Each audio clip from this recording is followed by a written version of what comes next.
beloved, Boss Mike Cervera.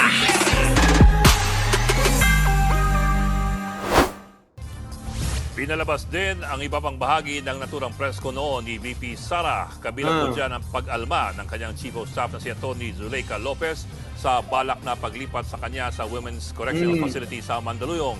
Eto naman si Zuleika, walang ginawa kundi magngangawa, iyak ng iyak. Gagawa kayo ng katarantaduan tapos ngayon, magpapapiling victim kayo. Wala namang bago di ba? Na kung sino yung mga nakagawa ng kasalanan sa taong bayan, sila pa yung pa-victim. Di ba? Ang mahirap, dahil nagpapa-victim sila, maraming nauuto na mga tangat bobo. At ngayon, sinusuportahan itong mga ito. Tama, mga kababayan, tama. Dito tinanong si Kalilong kung iniimbisigan ba niya ang mga banta sa buhay ni Lopez. Ang tanong naman Senator Judge Risa Ontiveros, ano ang relevance ng video ni Lopez sa impeachment case? Oo nga. Eto pa isa, mga kababayan. Ano ba? Ano ba ang kinalaman ng video na yan ni Zuleika sa impeachment trial? Sa kaso ng impeachment. Tama naman. Bakit nga ba pinapakita nyo pa yan? Para saan si Zuleika? Ngayon, ang nangyari tuloy, imbis na hindi ipatawag, si Zuleika, ipapatawag ngayon. Di paano ka ngayon? Yari, si Zuleika, kakabahan na naman. At maaring kakabahan na naman si Sara. Si Sara, mga kababayan, alam nyo, pa-beer house na lang May ka-table pang babae. Mga kababayan. Ito. Senator Risa, banatan mo. Relevance nung video na ipinakita ni Attorney Zuleika Lopez. Sinasabi po ba ng depensa na yung mga alleged threats o alleged incitements ni VP Duterte ay prompted nung detention ni Attorney Lopez? Yes, Your Honor. There was a systematic oppression made by the House of Representatives dating back from their church. Tingnan niyo itsura, mga kababayan. Mukhang hindi na nakakatulog kaka-research ng gagawing kasinungalingan. Ayan, tingnan niyo itsura, mga kababayan. Ayan, tingnan niyo itsura, mga kababayan. Hirap na hirap. Even before their mini trial. Kita nyo, mga kababayan? Nahihirapan Grabe ka naman. Rain, BP Lini. Ito si BP Lini, tawa ng tawa.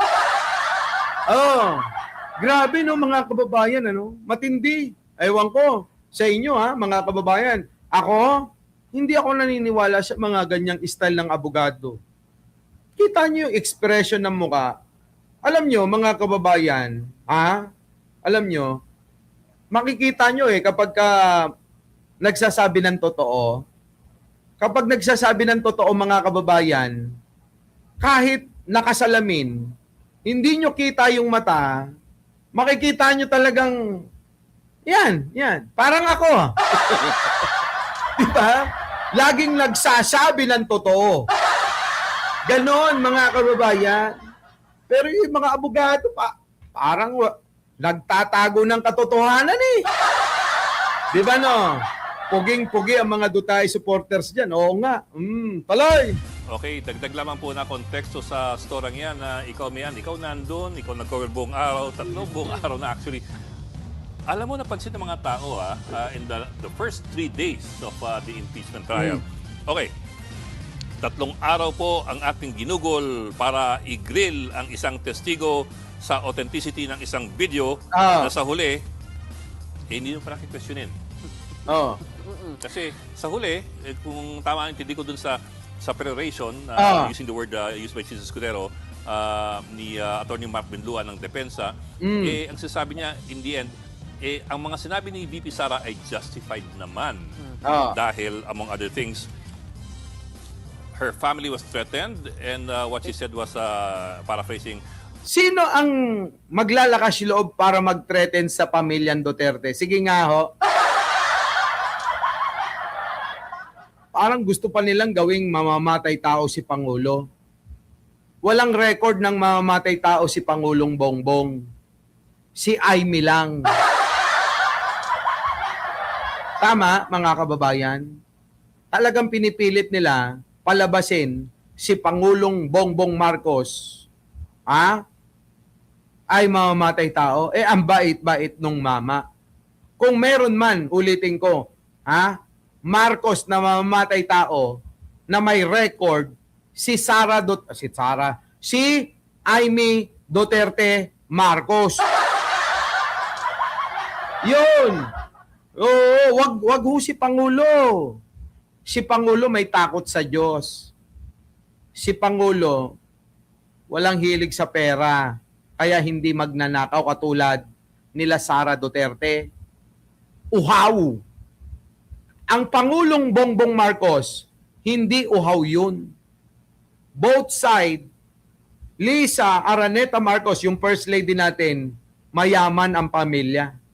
Si Pangulong Bongbong Marcos, mayaman na noon pa. Para saan pa para magnakaw? Ikalawa, matatanda na sila. Di ba? Kung sino man ho, yung mga mandurugas, una yung mga maraming lalaki. Kailangan mandugas ng mandugas nung maraming lalaki. Oh, di ba? Oh, tanungin niyo si Aimee, baka alam niya. Si Digong, maraming babae. Di ba? Oh, kailangan talaga magnakaw ni Duterte. Magnakaw ng magnakaw kasi maraming sinusuplayan. Tama, mga kababayan. Ang dali-dali lang unawain yan eh. Tandaan nyo, kapag ka babaero, lalakero, ang isang taong leader, magnanakaw yan. Magnanakaw at magnanakaw. Tulad ni Sara. Kung sino-sino na lang mga kababayan ang napapabalitaan nating kinakalantari. Siyempre, magnanakaw si Sara para may ipantustos. 'Di ba, mga kababayan ko? Eto kay Vincent, papahiram muna ng video. Pasok! Para maunawaan nyo. So bukas na nga ang Ito na. Kita nyo mga kababayan ko. Sara Duterte habang may ginaganap na impeachment, pakanta-kanta lang mga kababayan ng kanyang paboritong kanta pero yung kanta wala, ayaw sa kanya. Kumakanta ng 25 minutes, Michael learns to rock. Ang peg, mga kababayan ni Sara, nasa beer house, kumakanta ng 25 minutes by Michael learns to rock. MLTR, mga kababayan. Yung po bang after sometimes I finally made up my mind. She is the girl and I really want to make her mine. Putang ina, Sara, bakit panglalaki ang kanta mo? Grabe, no? Biruin ninyo mga kababayan ko, Mamita Star Talk. 25 minutes, yung kinakanta, para sa babae yung kinakanta niya. Puta, kaya pa, ay nako, ewan ko na lang, mga kababayan, kayo na humusga, kayo na humusga. Eto na.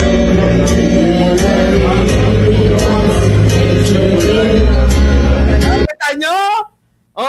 And I really, di ba? And I really want to money. Ang money. I find her standing in front of the church. Baka ito yung kanta niya dun sa sundalong di umano'y pinakasalan ni Sara Duterte. Yung ka-KFC niya. Hindi kaya ganon? Kasi panglalaki yun eh. Yung kanta na yan, dapat lalaki ang kumakanta, hindi babae. Kasi pag babae, dapat para sa lalaki. Di ba? Di ba? Yung mga ganun, yung mga kantahang mga makalaglag brief ng lalaki. Ito, mga kababayan, kinakanta ni Sarah, 25 minutes eh. Yung pala, 25 million ang kinurakot. Oo. 125 million na confidential fund na wala pang 24 hours. Ay, yung pala yun. Oh. So bukas na nga ang pinakaaabangang impeachment trial ni Fiona Sara Duterte. Pero bago niyan, narito ang mga ka-Berks ng Gaga at nag-happy-happy. At Kita nyo mga kababayan, bago pala ang impeachment, nag-happy-happy pa mga kababayan daw. si Fiona, todo kanta ng 25 minutes. Todo kanta ng 25 minutes. Hanggang matapos daw, mga kababayan, ang kanilang party-party, yun lang yung kinakanta ni Sarah, 25 minutes.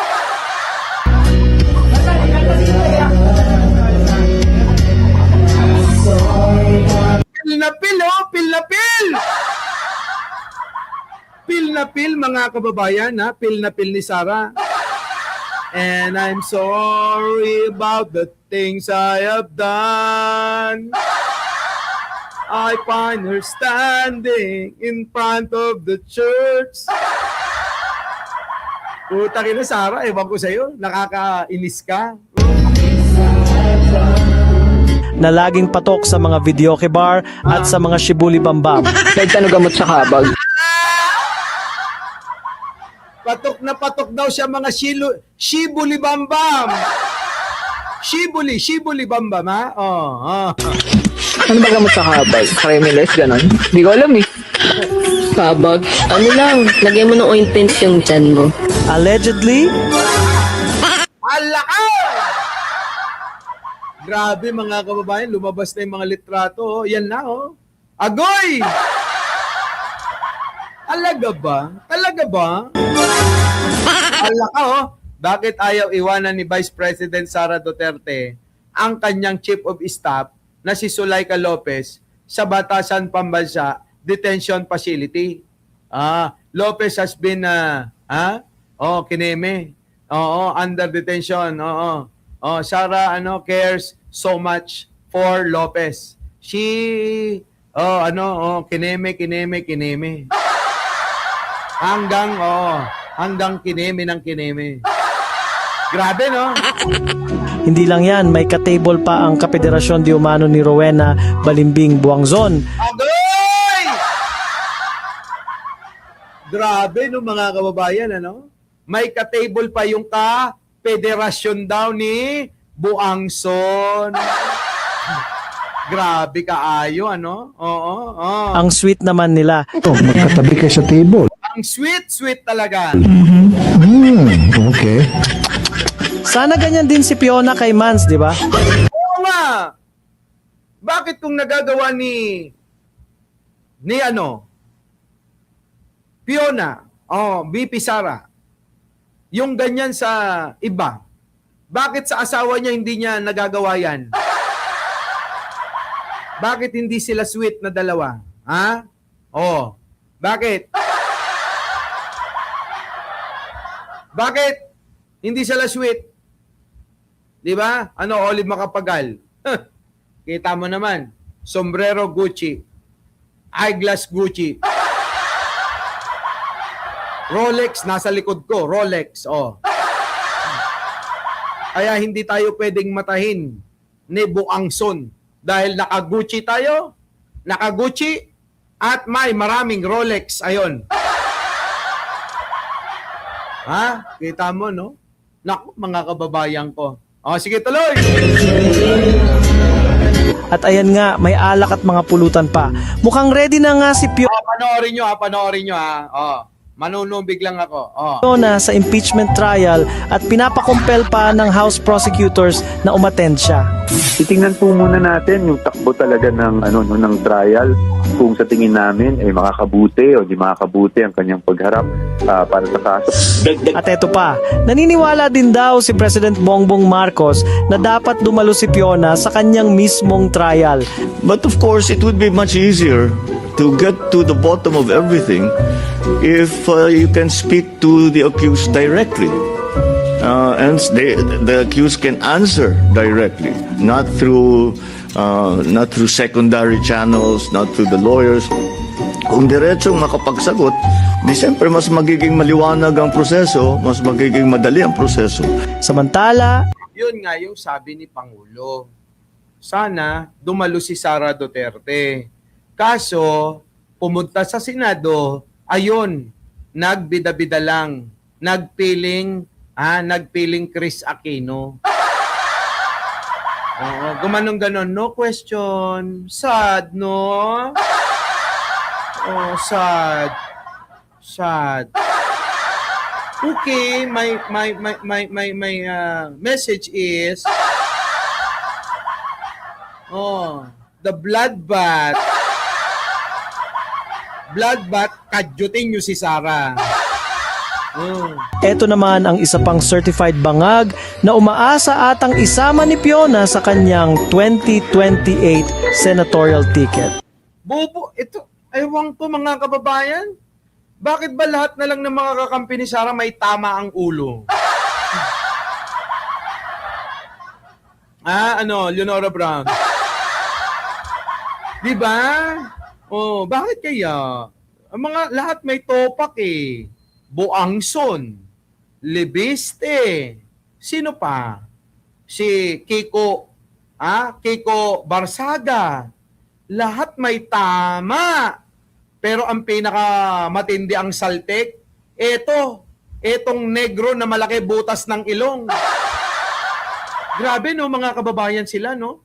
Grupo ng mga may saltik. Grabe. Well, just in case hindi makonvict si Fiona ng impeachment court.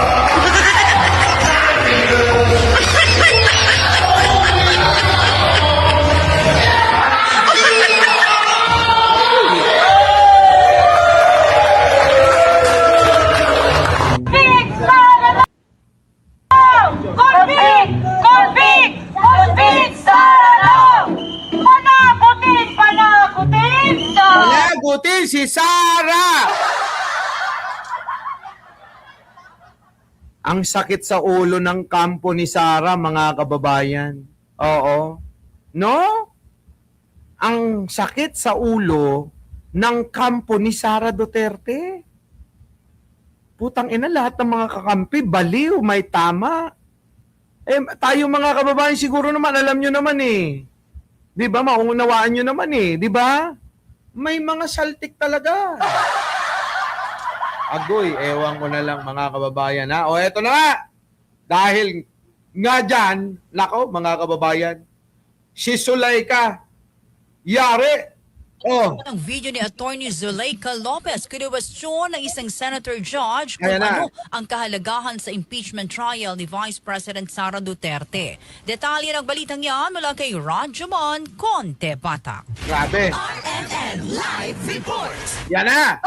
Kinwestiyon ni Senator Judge Risa Ontiveros ang relevance o kahalagahan ng ginawa ng depensa na pagpapakita o pagpapalabas ng video ni OVP Chief of Staff Attorney Zuleika Lopez sa grave threat ni Vice President Sara Duterte laban kay Pangulong Bongbong Marcos. Sa impeachment trial ngayong hapon ay pinakita ang bahagi ng online briefing noong November 23, 2024 kung saan ay pinakita si Lopez na umiiyak habang sinasabi nito na balak siyang ilipat sa Women's Correctional sabay giit na hindi siya isang kriminal at mayroon ding banta sa kanyang buhay. Nako alam nyo, yung drama talaga hindi mawawala sa kampo ni Sara, no? Puro drama, puro mga bloodbath, ganyan, pero wala namang nangyayari. Ayaw naman humarap. Bobo na lang talaga ang hindi nakakaunawa nito eh. Kasi kung bloodbath, kasi kung walang kasalanan si Sara, kasi kung alam Alam nyo lang na walang kasalanan si Sara. At kung alam din ni Sara sa sarili niya na wala siyang kasalanan, di sana humaharap yan, nakakatatlong hearing na, ayaw man lang magpakita doon, at sana ay sumagot sa mga katanungan. Wala ho eh. Di ba? Ibig sabihin, para sa akin, umiiwas. Di ba, Digonyo? Umiiwas si Sara Duterte sa mga tanong. Kahit nga sa press con, ayaw na matanong kasi pag hindi niya magugustuhan yung tanong, susumpungin. Nakita nyo naman, di ba, sa mga pagdinig sa Senado at Kongreso, anong ginagawa ni Sara? She may not like my question. She may not like my answer. She may not like the way I answer. She may not like the way I answer. Di ba? Naalala nyo? Ganun-ganun lang eh. Babanat bigla mga kababayan ng ano. Sasabihin niya sasabihin niya ikaw, Luistro, may utang ka pa sa amin. Ano namang kinalaman nung utang sa pinag-uusapan sa atraso niya sa bayan, di ba? Nakuha nyo? Babaguhin niya yung usapin. Mag-aalapusit. Kasi nga, si Sara, baliw. Hindi makapag-temper. Di ba? Hindi ba makapag-temper-temper? Oo, ganun si Sara. Kaya delikadong ma-interview eh. Lalo pa kaya dyan sa impeachment, makikipag-bloodbath yung gaga, malabo. Hindi talaga gagawin, susumpungin bigla. Correct, di ba? sabi ni SMSA, sabi dito, maghintay na lang po kasi kayo sa 2028. Ano ba mangyayari sa 2028? Ano ba mangyayari? Ano naman ang kinalaman ng 2028 sa mga kasalanan sa bayan ni Sara Duterte? Walang kinalaman, boss, SMSA. Buti na lang may po siya o magalang, di ba? Wala pong kinalaman yun. Yung kung ang tinutukoy nyo, yung election ng 2028, kahit anong gawin natin, darating at darating yun eh. Hindi natin mapipigilan.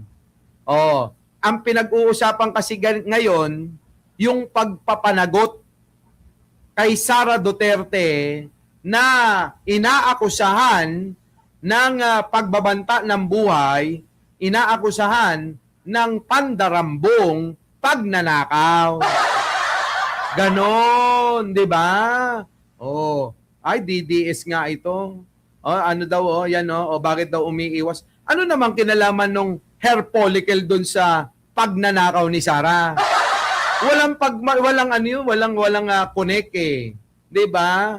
Walang connect sa pagnanakaw ni Sara yung pa-hair follicle na gusto nyo. Hindi ba? Oo, wala. Parang ganito lang yan. Parang panahon lang ni Digong. 'Di ba? Sabi ni Trillanes, magpa-drug test. Hindi rin ginawa ni Digong yun. Kasi nga walang connect. Naiintindihan nyo ba?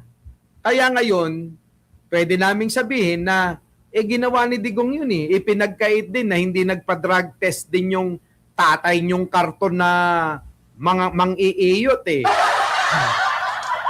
Di pwede rin gawin ni Pangulong Bongbong. So ibig nyo ba sabihin, applicable ba lang ba kay Digong yon? Hindi siya, tumanggi siya na magpa-drug test? Kaya nga irrelevant nga. Sabi ko nga, wag nga kami rito. Yung mga argumento nyo, pang mahihina lang ang ulo. Katulad niyan, dadalhin mo na naman kami sa flood control. Kanina sa hair follicle test. Kanina 2028. Saan ba talaga tayo mag-uusap?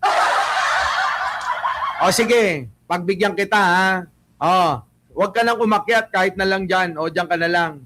Magbigay ka nga sa akin ng isang napanagot na magnanakaw ni Digong. kung talaga siya ay para sa mga pagpapanagot ng korupsyon, magbigay ka sa akin kahit isa na politiko na magnanakaw na pinanagot niya. Ayan SMSA iiwan ko na sa iyo para may magawa ka diyan. Maghanap ka na sa dictionary. Hanapin mo na. Punta ka na sa internet, punta ka na sa Pornhub. Hanapin mo na ang kasulok-sulukan ng lahat ng mga site sa internet. Kung merong napanagot, napakulong kahit isa, nakurakot. Yan. Di ba Bipilini? Ano? Di ba Bipilini? Nawala na. Ito na. Ng online briefing noong November 23, 2024 kung saan ay pinakita si Lopez na umiiyak habang sinasabi nito na balak siyang ilipat sa Women's Correctional sabay giit na hindi siya isang kriminal at mayroon ding banta sa kanyang buhay. Wala na, hindi na makasagot mga kababayan. Sabi rito, bayaran na ako ngayon. Nakikita mo ba? Kita mo yan, yung dalawa, i-deliver ko pagkatapos ng live ko.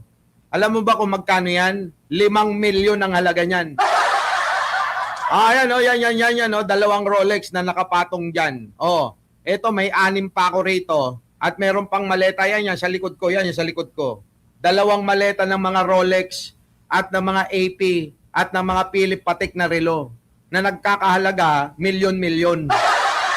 Meron dito ang presyo sa isang relo, 18 million. Nakuha mo? 18 million. Mas mayaman pa ako kay Escudero sa kanyang diniklara sa salin niya. Palibasa kasi kayo, mga ignorante kayo eto na.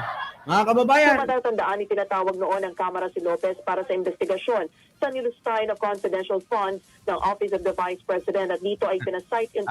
Naiinggit tuloy si Jason. Inggitano! Diba? Ay, nako. Ang mga vlogger nyo, mga bayaran, Ako nga, hindi nga tumanggap kay Martin. Alam ni Leonora Brown. Kikita mo ba to? Salamin ko pa lang, Gucci. Sombrero ko, Gucci. Diba? Eto, pambahay ko. Yan, pambahay ko. Nakita mo to? 110 grams na bracelet. Japan Gold. 18K. Kita mo? Pakalat-kalat lang. Tayo na, nawala na. Nako. So, paano ngayon yan? Si Zulaika. Ay, nako, delikado na si Zulaika. Pasok! Hiniling ng House Prosecution Panel sa Senate Impeachment Court na ipasubpina ang Chief of Staff ni Vice President Sara Duterte na si Attorney Zulaika Lopez upang humarap bilang witness sa impeachment trial. Ayan na mga kababayan, kailangan daw talagang humarap. Kahapon LB.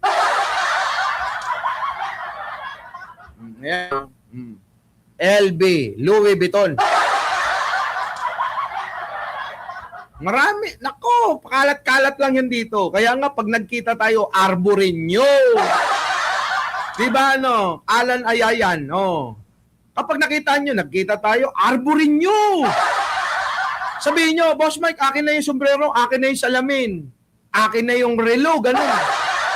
Swerte nyo kapag nataon, nakasuot ako ng, Richard Mille, o kaya Rolex, o kaya AP, mga kababayan, Yan yung mga gustong-gusto ko Di ba?